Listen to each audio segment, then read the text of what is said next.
Welcome to Suresh sir classes. చాలామంది students sir మాకు course explain చేయండి అని అన్నారు. ఏం లేదండి, ఎవరైతే త్వరలో జరగబోయేటటువంటి గ్రూప్ 2 ఎస్ఐ కానిస్టేబుల్కి ప్రిపేర్ అవుతున్నారో దాదాపు 800 వీడియోస్ మన యాప్లో ఉంచడం జరిగింది. కేవలం 222కే ₹222 ఉంది. టెస్ట్ సిరీస్ ₹50 ఉంది. గ్రూప్ 2ది ఇండియన్ హిస్టరీ, తెలంగాణ హిస్టరీ ₹25 ఉంది. అవి తీసుకోండి. ఎవరైతే చాలామంది కొత్త మంది ఉన్నారో వాళ్ళకి నేను ఏం చేయలేదు, ఎందుకంటే 150 మార్కులు కాబట్టి ఎంత చదివినా తక్కువనే అని చెప్తాను. సో ఇప్పుడు నేను చెప్పబోయే టాపిక్ ఏంటంటే, పోయినసారి ఎగ్జామ్లో సాయుధ పోరాటం పైన కొన్ని క్వశ్చన్స్ రావడం జరిగింది. ఒకసారి వాటిని ఎక్స్ప్లెయిన్ చేస్తాను. అంతేకాకుండా మలిదశ ఉద్యమం పైన, తొలిదశ ఉద్యమం పైన నంబర్ ఆఫ్ క్వశ్చన్స్ వచ్చింది. సో వాటిని మనం ఇప్పుడు డిస్కస్ చేసేటటువంటి ప్రయత్నం చేద్దాం. పోయినసారి ఏమడిగాను, తెలంగాణ రైతాంగ సాయుధ పోరాటం ఎవరు చెబితే ఆగిపోయింది అన్నాడు. క్వశ్చన్ చూసిరా, తెలంగాణ రైతాంగ సాయుధ పోరాటం ఎవరు చెబితే ఆగిపోయింది అన్నాడు. ఎవరు చెబితే ఆగిపోయింది? Joseph Stalin. జోసెఫ్ స్టాలిన్ పిలుపుతో తెలంగాణ రైతాంగ సాయుధ పోరాటం ఆగిపోయింది. ఎవరి జోసెఫ్ స్టాలిన్? అవునా, ఈ జోసెఫ్ స్టాలిన్ అవునా రష్యా కమ్యూనిస్టు పార్టీ నాయకుడు. అతను పిలుపునివ్వగానే దిస్ ఈస్ జోసెఫ్ స్టాలిన్. ఈ జోసెఫ్ స్టాలిన్ పిలుపుతోనే తెలంగాణ రైతాంగ సాయుధ పోరాటం ఆగిపోయింది. సార్ మళ్ళీ రష్యాకి మనకేం సంబంధం అంటే, అప్పుడున్నటువంటి రష్యా విప్లవంతోనే ఏ పార్టీ వచ్చింది? సిపిఐ అనే పార్టీ వచ్చింది. ఈ సిపిఐ పార్టీ తెలంగాణలో ఏర్పడి తెలంగాణ రైతాంగ సాయుధ పోరాటం చేసింది. గత పోటీ పరీక్షలు మనకి ఏమడిగిండు? తెలంగాణ రైతాంగ సాయుధ పోరాటం ఏ ప్రపంచ చరిత్ర పుటల్లోకి ఎక్కిందన్నాడు. రష్యా ప్రపంచ చరిత్ర పుటల్లోకి ఎక్కింది. అందుకని అన్నాడు, కామ్రేడ్స్, నా భూతో నా భవిష్యత్, మీరు చేస్తున్నటువంటి సాయుధ పోరాటాన్ని నిలిపివేయండి, మీరు చేస్తున్నటువంటి పోరాటాన్ని ప్రపంచ చరిత్ర పుటల్లోకి ఎక్కిస్తామని చెప్పేసి రష్యాలో చరిత్ర పుటల్లోకి ఎక్కడం జరిగింది. మనకేమడిగాను? తెలంగాణ రైతాంగ సాయుధ పోరాటం ఏ రోజు ఆగిపోయింది అన్నాడు. ఏ రోజు ఆగిపోయింది అంటే చూడండి, 1951 అక్టోబర్ 21వ తారీఖు నాడు తెలంగాణ రైతాంగ సాయుధ పోరాటం ఆగిపోయింది. ఇది పైనసారి గ్రూప్ 2 క్వశ్చన్. ఎప్పుడు ఆగిపోయింది? 1951 అక్టోబర్ 21వ తారీఖు నాడు తెలంగాణ రైతాంగ సాయుధ పోరాటం జోసెఫ్ స్టాలిన్ పిలుపునివ్వడంతో ఆగిపోయింది. రేపు ఎగ్జామ్ వచ్చే క్వశ్చన్ ఏముంటాయంటే, ఈ సాయుధ పోరాటం జరుగుతున్న క్రమంలో హైదరాబాద్ ప్రాంతాన్ని ఎవరు పరిపాలిస్తున్నారంటారు. ఎవరు పరిపాలిస్తున్నారు ఈ ప్రాంతాన్ని? అప్పుడున్నటువంటి హైదరాబాద్ పౌర ముఖ్యమంత్రి. గత పోటీ పరీక్షలు మనకు అడిగాను, హైదరాబాద్ తొలి పౌర ముఖ్యమంత్రి ఎవరు?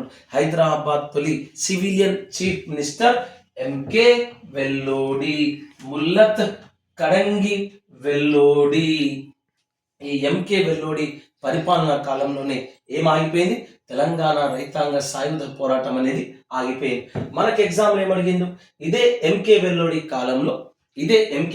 కాలంలో రెవెన్యూ మరియు విద్యాశాఖ మంత్రిగా పనిచేసింది ఎవరన్నాడు. ఈ ఎంకే వెల్లోడి కాలంలో రెవెన్యూ మరియు విద్యాశాఖ మంత్రిగా పనిచేసింది బూర్గుల రామకృష్ణారావు. విద్యా మరియు రెవెన్యూ శాఖ మంత్రిగా పనిచేశాడు.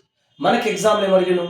ఎంకే వెల్లోడి పరిపాలనా కాలంలో హైదరాబాద్ ఆర్థిక పరిపాలన స్థితిగతులను మెరుగుపరచడానికి నియమించినటువంటి కమిటీ ఏదన్నాడు. హైదరాబాద్ ఆర్థిక పరిపాలన స్థితిగతులను మెరుగుపరచడానికి నియమించినటువంటి కమిటీ ఏదన్నాడు. ఇదే 1950లో ఎంకే వెల్లోడి సీఎంగా ఉన్న కాలంలో హైదరాబాద్ ఆర్థిక పరిపాలన స్థితిగతులను మెరుగుపరచడానికి ఏడి గోర్వాలా అనే కమిటీని నియమించారు. ఏ కమిటీ? ఏడి గోర్వాలా అనే కమిటీని నియమించారు. ఇది గత పోటీ పరీక్షలు మనకు వచ్చిన క్వశ్చన్. హైదరాబాద్ ఆర్థిక పరిపాలనా స్థితిగతులను మెరుగుపరచడానికి కేంద్ర ప్రభుత్వం సూచన మేరకు హైదరాబాద్లో నియమించినటువంటి కమిటీ ఏదన్నాడు. ఏ కమిటీ? ఏడి గోర్వాలా అనేటటువంటి కమిటీని నియమించడం జరిగింది. ఈ ఏడి గోర్వాలా కమిటీ యొక్క ఇచ్చినటువంటి అంశాలను తూచా తప్పకుండా పాటించినటువంటి వ్యక్తి ఎవరంటే బూర్గుల రామకృష్ణారావు. ఈ ఎంకే వెల్లోడి కాలంలోనే తెలంగాణ రైతాంగ సాయుధ పోరాటం ఆగిపోయింది. ఈ ఎంకే వెల్లోడి కాలంలోనే మొట్టమొదటిసారిగా 1952లో ఎన్నికలు రావడం జరిగింది. ఈ ఎంకే వెల్లోడి కాలంలోనే తెలంగాణలో భూదానోద్యమం ప్రారంభమైంది. ఎంకే వెల్లోడి కాలంలోనే ముల్కీ నిబంధనల ఉల్లంఘన జరిగింది. ముల్కీ నిబంధనల ఉల్లంఘన జరిగింది. ఏ నిబంధనల ఉల్లంఘన? ముల్కీ నిబంధనల ఉల్లంఘన జరిగింది. ఈ ముల్కీ నిబంధనలు ఎట్లా ఉల్లంఘించబడ్డాయి?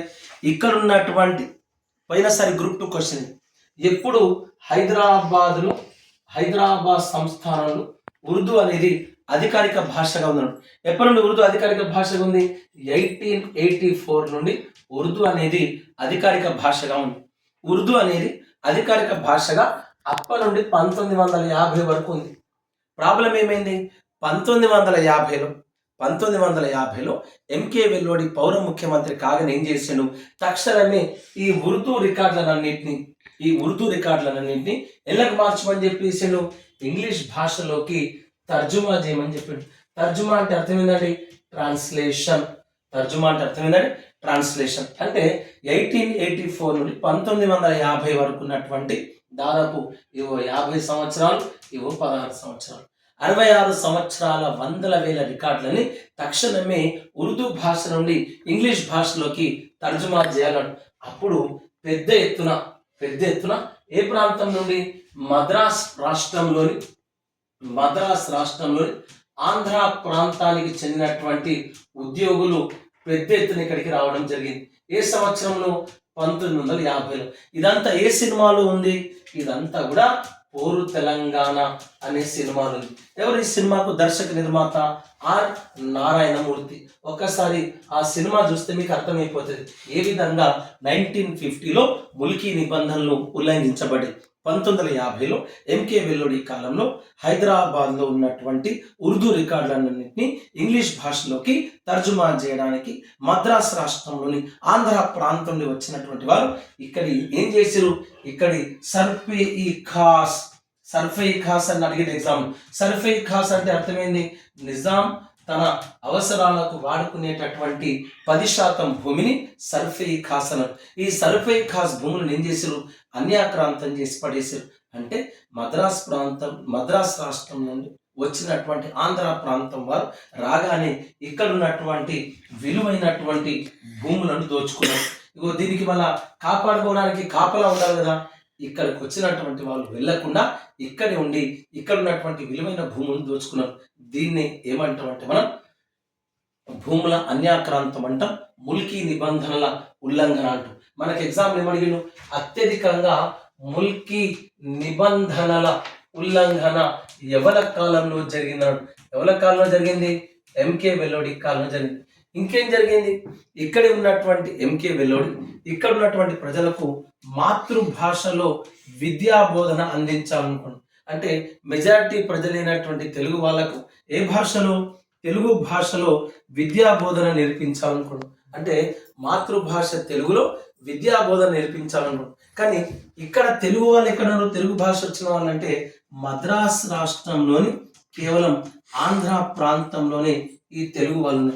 కాబట్టి తెలుగు భాష నేర్పించడానికి వచ్చినటువంటి ఆంధ్ర ప్రాంతం వాళ్ళు ఇక్కడి అమాయక ప్రజలను చూడండి. ఈ మద్రాస్ రాష్ట్రంలోని ఆంధ్ర ప్రాంతంలో వచ్చినటువంటి తెలుగు భాష నేర్పించడానికి వచ్చినటువంటి ఆంధ్ర వారు ఇక్కడి అమాయక ప్రజలను అవమానించారు. చంద్రబాబు నాయుడు చెప్పాడు, ఆంధ్రోళ్ళు వచ్చి మనకు పొద్దున లేవడం నేర్పిస్తే కానీ మనకు తెలియదట, మనకు తెలుగు రాదట, మనకు ఇంగ్లీష్ రాదట, మనకు తెలివి లేదట, మనం బతకలేమట, ఆంధ్ర వాళ్ళతో కలిస్తేనే మనం సంస్కరింపబడతామని చెప్పేసి ఈ ప్రాంత ప్రజలను అవమానించారు. జస్టిస్ అప్పుడున్నటువంటి కమిటీ ముల్కీ సంఘటన పైన వేసినటువంటి కమిటీ స్వయంగా చెప్పారు, జస్టిస్ పింగళి జగన్మోహన్ రెడ్డి. అసలు ఈ ముల్కీ ఉద్యమం రావడానికి ప్రధానమైనటువంటి కారణం ఇక్కడ ఉన్నటువంటి ఆంధ్ర వారు అమాయక ప్రజలను అవమానించడం. అంటే ఎంకే వెల్లోడి కాలంలో తెలుగు భాష నేర్పించడానికి, మాతృభాష నేర్పించడానికి వచ్చినటువంటి మద్రాసీలు ఆంధ్ర వారు ఇక్కడి అమాయక ప్రజలను అవమానించారు. ఆ అవమానాలు భరించలేకనే ఏ ఉద్యమం ప్రారంభమైంది? ముల్కీ ఉద్యమం. ఏ ఉద్యమం ప్రారంభమైంది? ముల్కీ ఉద్యమం ప్రారంభమైంది. ఎప్పుడు? 1952లో. ఎక్కడ? వరంగల్లో. ఎవరు విద్యార్థి నాయకుడు? బుచ్చయ్య. బుచ్చయ్య. అవునా? ఎవరు మనల్ని అవమానించింది? అయ్యదేవర కాళేశ్వరరావు. ఈ అయ్యదేవర కాళేశ్వరరావు వరంగల్లో జరిగినటువంటి 1952 సమావేశానికి వచ్చి ఈ ప్రాంత ప్రజలను అవమానించారు. ఆ అవమానాలు భరించలేకనే పెద్ద ఎత్తున ఏ ఉద్యమం స్టార్ట్ అయింది? ముల్కీ ఉద్యమం. దీనికి ఐ విట్నెస్ అంటే ఈ జస్ అయ్యదేవర కాళేశ్వరరావు మనల్ని అవమానించును అనడానికి ఐ విట్నెస్ తెలంగాణ పితామహుడైనటువంటి తెలంగాణ జాతి పితాని. Very thankful to Revanth Reddy government. Telangana జాతి పితాని స్వయంగా ముఖ్యమంత్రి ప్రకటించడం జరిగింది. తెలంగాణ జాతిపిత, తెలంగాణ సిద్ధాంతకర్త అయినటువంటి ప్రొఫెసర్ జయశంకర్ సార్ ఇదే సమావేశంలో ఇంటర్మీడియట్ సెకండ్ ఇయర్ విద్యార్థిగా పాల్గొన్నారు.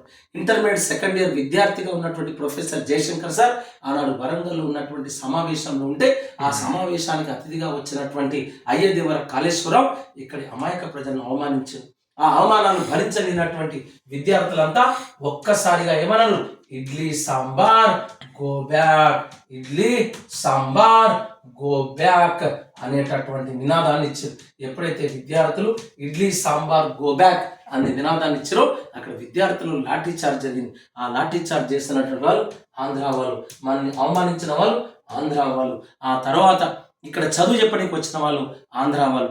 రోజు రోజుకు ఈ అయ్యదేవర కాళేశ్వరరావు తీసుకొచ్చినటువంటి విశాలాంధ్ర భావన పెరిగింది. ఇక్కడటువంటి శ్రీశ్రీ, టి హయగ్రీవాచారి, కాళోజీ నారాయణరావు ఇలాంటి వాళ్ళంతా ఈ విశాలాంధ్ర భావనకు పెద్ద ఎత్తున మద్దతు ఇచ్చారు. పుచ్చలపల్లి సుందరయ్య, రావి నారాయణ రెడ్డి, బద్దం ఎల్లారెడ్డి, ఇక్కడ ఉన్నటువంటి దేవులపల్లి వెంకటేశ్వరరావు పెద్ద ఎత్తున ఈ విశాలాంధ్ర అనే భావనకు మద్దతు ఇచ్చారు. రోజు రోజుకు ఈ విశాలాంధ్ర వాదన పెరిగింది, ముల్కీ ఉద్యమం తగ్గింది. ఈ విశాలాంధ్ర భావనతోనే బూర్గుల ముఖ్యమంత్రిగా ఉన్న కాలంలోనే, బూర్గుల సీఎంగా ఉన్న కాలంలోనే 1956 ఫిబ్రవరి 20 నాడు పెద్ద మనుషుల ఒప్పందం జరిగింది. ఆ పెద్ద మనుషుల ఒప్పందం వల్లనే ఏమేర్పడింది? 1956 నవంబర్ 1వ తారీఖు నాడు హైదరాబాద్ రాజధానిగా ఏమేర్పడింది? ఆంధ్రప్రదేశ్ ఏర్పడింది. ఆంధ్రప్రదేశ్ ఏర్పాటు జరిగింది.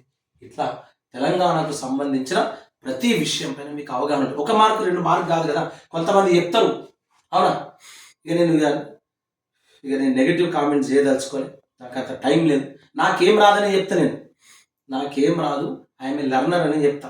కొంతమంది మేధావులు చెప్పుకుంటారు ఏమని, మాకన్నా గొప్ప ఎవరు చెప్పరు. I'm a common teacher. నేను 2000 నుండి టీచింగ్ చేస్తున్నా, అంటే 24 ఏళ్ళ ఈ ఫీల్డ్కి వచ్చి. ఇక కొంతమంది చెప్తారు సురేష్ సార్కి సబ్జెక్ట్ రాదు. నేనే చెప్తాను నాకు రాదు, ఎందుకంటే ఇది 2014 వచ్చిన సబ్జెక్టు. నా దగ్గర 100 పుస్తకాలు ఉన్నాయి, అవన్నీ నేను చదువుతాను. నాకు ఇంపార్టెంట్ అనిపించింది మీకు చెప్తాను, యాప్లో పెట్టుకుంటా, నేను యూట్యూబ్లో చేస్తా. నేను టైంపాస్కి పెట్టిన యూట్యూబ్ ఛానల్, ఏదో నాకు తెలిసింది 10 మంది చెప్పాలి. ఇలా నా హ్యాపీ ఏంటంటే ఇలా 75,000 మంది నా యాప్ని డౌన్లోడ్ చేసుకున్నారు, ఇలా 67,000 మంది నా క్లాసెస్ వింటున్నారు. ఇంతకన్నా గొప్ప ఏం కావాలి చెప్పండి? ఒక గవర్నమెంట్ ఎంప్లాయీ, నేను ఒక టీచర్ని, ఒక లెక్చరర్గా పనిచేసిన, అవును 1000 మందికి చెప్పిన, అయినా ఇప్పటికీ ఎవరు రాదు బై. నాకు మ్యాథ్స్ వచ్చా, ఫిజిక్స్ వచ్చా, కెమిస్ట్రీ వచ్చా, జువాలజీ వచ్చా, బాటనీ వచ్చా, రాదు కదా. నేర్చుకోవాలి. నువ్వు గ్రూప్ 2 జాబ్ కొట్టాలనుకుంటున్నావు, ఆ గ్రూప్ 2 జాబ్ కొట్టేటోడు ఈ అడ్డమైన ముచ్చట్లు, అడ్డమైన కామెంట్లు, డిస్కషన్లు పెట్టదు. అన్నీ మూసుకోవాలి, చదువుకుంటూ ఉండాలి, జాబ్ కొట్టి చూపించాలి. నా టార్గెట్ ఒకటి, మంచి చదవండి, కష్టపడి చదవండి, ఇష్టపడి చదవండి, జాబ్ కొట్టుకోండి, సెటిల్ అయిపోండి. వీలైతే 10 మందికి హెల్ప్ చేయండి.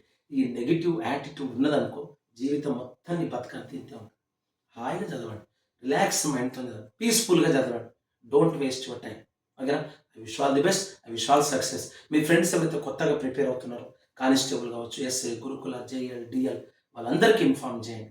ఒక్కసారి ప్లే స్టోర్కి వెళ్ళండి, సురేష్ సార్ క్లాసెస్ అనే యాప్ని డౌన్లోడ్ చేసుకోండి, మీ ఉద్యోగాన్ని పొందండి. I wish all the best, I wish all success. Thank you.